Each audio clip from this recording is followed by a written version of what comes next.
The auditory enrichment is part of the environmental enrichment. So let's start to define what is the environmental enrichment.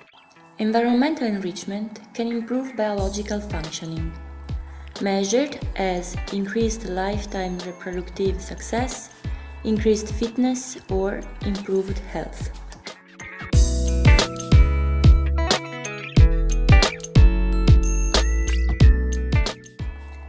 Environmental enrichment can also help animals to cope with stressors in their surroundings, reduce frustration, increase the fulfillment of their behavioral needs, and promote more positive affective states.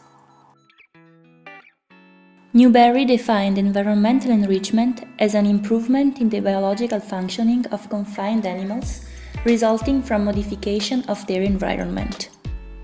This modification could result either from a removal of a source of stress or from an addition of something having a positive effect on the animal. Bloomsmith et al. In 1992 defined 5 categories of environmental enrichment: social, occupational, physical, sensory, and nutritional.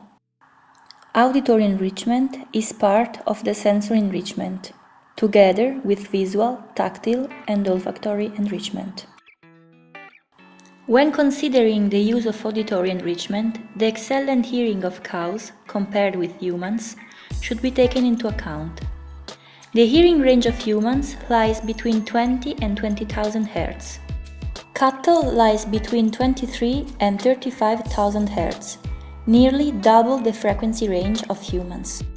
For this reason, we have a problem. The environment of commercial dairy farms can be loud and noisy. Some examples are the sound of metal gates opening and closing, tractors carrying straw, and vacuum-operated milking machinery. There are some studies reporting the negative effect of high sounds on cows. In 2015, Jones et al. Wrote that exposure to high sound may damage cows' hearing and affect their feeding behavior. Weinert et al. Reported that beef heifers exposed to the noise of clanging metal and human shouting had higher heart rates and activity than cattle in a quieter environment. The last example is the discovery that noise recorded from a commercial milking facility induced fear in dairy heifers, and when given the opportunity, heifers learned to avoid these noises. According to that, it's better to avoid noise than add auditory stimuli. In spite of what already said, in 2013 some scientists used classical music to reduce cows' stress levels during milking. They discovered that cows that were played classical music during the milking period for 28 weeks had higher milk letdown speed than cows without music.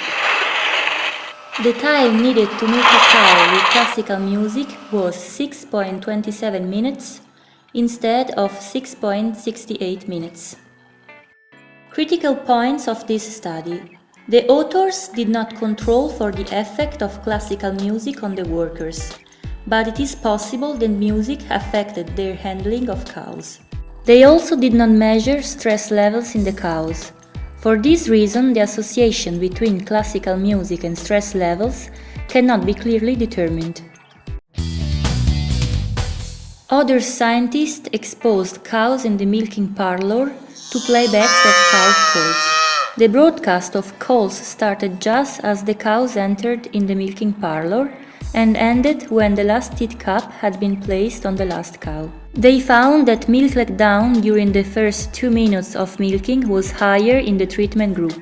The average production of 16 cows was 81.1 kilos instead of 79.7 kilos. Critic points to the study. The emotional state of the cows was not assessed. It has been suggested that vocalization in cattle may signal the physiological and emotional state of the calling animal. For example, in 2012, it was found that cows that were played recordings of calves had greater heart rate response, increased head and ear movements, were more oriented toward the speaker and spent less time eating than cows listening only white noise. For this reason, we should be aware when using this type of stimuli.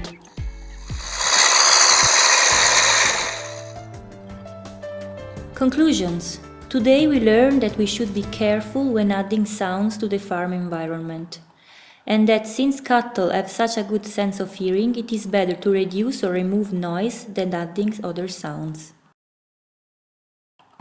Here you can see the literature used to make this video.